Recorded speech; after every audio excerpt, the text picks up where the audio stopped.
The masked figure.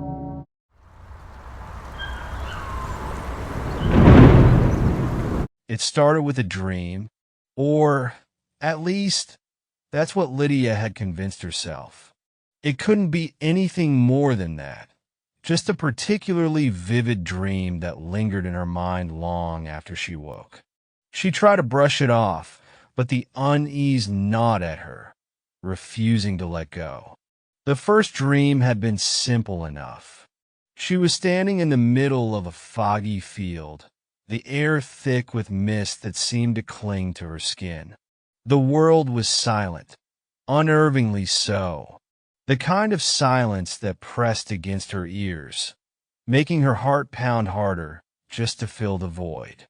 And then she saw it, a figure, standing just beyond the reach of the mist, barely visible through the swirling haze. It was tall, inhumanly tall, and completely still. But what struck Lydia most was the mask. Pale and featureless, the mask covered the figure's entire face, giving it an eerie, doll-like appearance. The eyes, if they were eyes, were nothing more than dark, hollow sockets. And though it had no mouth, Lydia felt a suffocating pressure, like it was staring directly into her soul, willing her to approach. She couldn't move. The dream ended abruptly, and she woke in a cold sweat, gasping for air. It was just a dream, Lydia whispered to herself as she lay in bed, staring at the ceiling, her heart still racing. Just a weird, creepy dream. But it didn't stop there. The masked figure returned the next night. This time Lydia was in her apartment, standing in her living room. Everything looked exactly as it did in real life.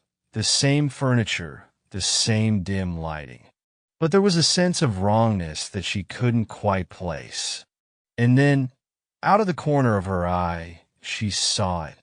The figure was standing in the doorway, its pale mask glowing faintly in the shadows.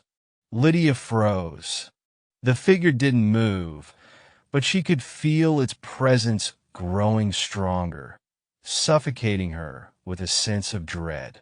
She tried to scream, but no sound came out. Her body refused to obey her, trapped in place by an unseen force. And then, just as suddenly as it had appeared, the figure was gone, leaving only the oppressive silence in its wake. Lydia woke again, drenched in sweat, her heart pounding in her chest. The dream had felt so real, too real.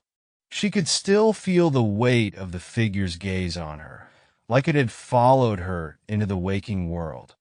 Over the next few days, Lydia became obsessed with the dream. She couldn't shake the image of the masked figure from her mind. Every time she closed her eyes, she saw it, standing in the mist, staring at her with those hollow, empty sockets. She started avoiding sleep, staying up late into the night with the TV on, desperate to keep the dreams at bay. But no matter how hard she tried, the masked figure always returned. The dreams grew more vivid, more unsettling. The figure would appear in different places, her bedroom, her workplace, even on the street outside her window. And each time it got closer. In one dream, she reached out to touch its mask, and the coldness that radiated from it was so intense, it burned. Lydia's friends began to notice her decline.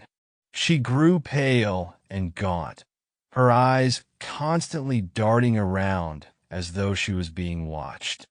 She tried to explain the dreams to them, but no one took her seriously. "It's just a nightmare, LYD," her friend Sarah said one night over drinks. "Everyone has bad dreams. You're just stressed out." Lydia wanted to believe her, but deep down, she knew it was more than that.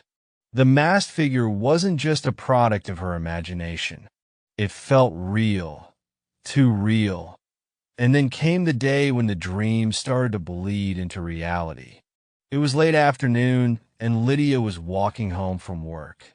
The streets were mostly empty, the air crisp with the early signs of autumn. She was tired, exhausted, really, and her mind was wandering, replaying the latest dream from the night before. In that dream, the masked figure had stood at the foot of her bed, its cold presence filling the room with an almost unbearable pressure. It had leaned over her, its hollow eyes staring down at her, as though it was studying her. She had woken up screaming. Lydia shook the memory away and quickened her pace, eager to get home and shut the world out for a while. But as she turned the corner onto her street, she saw something that made her blood run cold. There, standing in the alley across from her apartment building, was the masked figure. It was exactly as it had appeared in her dreams, tall, unnaturally tall, with that pale, featureless mask staring straight at her. The fog that clung to it seemed to ripple, distorting the space around it. And though it didn't move, Lydia felt an overwhelming sense of dread wash over her. She blinked, her heart hammering in her chest. The figure was gone. Lydia stood frozen on the sidewalk, her mind racing. She had seen it, she was sure of it. But how? How could something from her dreams be standing right there, in the waking world? She rushed inside her apartment, locking the door behind her and collapsing onto the couch. Her hands were shaking, and her breath came in short, panicked gasps. This wasn't possible. It couldn't be real. She was losing her mind.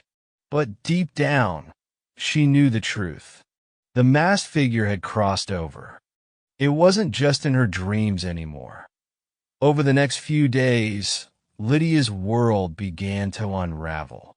She saw the figure everywhere, on the street, in her apartment, reflected in mirrors. Every time she turned around, it was there, watching her with those hollow eyes. And every time it disappeared the moment she blinked. Her friends grew more concerned, urging her to see a doctor, but Lydia refused. They wouldn't understand. No one would. She was alone in this, trapped in a waking nightmare with no escape. The dreams became more violent. The figure no longer just stood and watched. It would move closer, reaching out with long, thin fingers to touch her, to pull her into the darkness that surrounded it. She would wake up with bruises on her arms, cold burns on her skin where the figure had touched her. And then one night the figure spoke. Lydia was in the middle of one of the worst dreams yet. She was standing in a vast, empty room, the walls closing in around her. The masked figure loomed in the corner, its presence suffocating. She could feel its gaze boring into her, and the pressure was unbearable. "Why me?" Lydia whispered, her voice trembling. The figure stepped forward, the sound of its movement echoing unnaturally in the empty space. And then, in a voice that was barely more than a whisper, it spoke. "You called me." The words sent a jolt of terror through Lydia's body. She tried to move, but her feet were glued to the ground. The figure moved closer, its pale mask inches from her face. "You called me," it repeated, its voice cold and empty. "And now, I am here." Lydia woke up screaming. From that night on, the masked figure was no longer confined to her dreams. It appeared in her apartment, standing at the foot of her bed when she woke. It followed her to work, lurking in the shadows just beyond her sight. She could feel its cold presence everywhere she went, like a shadow that she couldn't shake. Her friends stopped coming over, too freaked out by her growing paranoia and strange behavior. Lydia stopped answering their calls, stopped leaving the apartment altogether. She was a prisoner in her own home, terrified of the thing that had followed her out of her nightmares. The figure no longer just watched. It spoke to her, whispered to her in the dark, telling her things she didn't want to hear. It told her of the void, of the darkness that awaited her, of the cold embrace that would swallow her whole. "You called me," it would whisper, "and now you are mine." Lydia tried everything to get rid of it, burning sage, lighting candles, chanting prayers she didn't even believe in.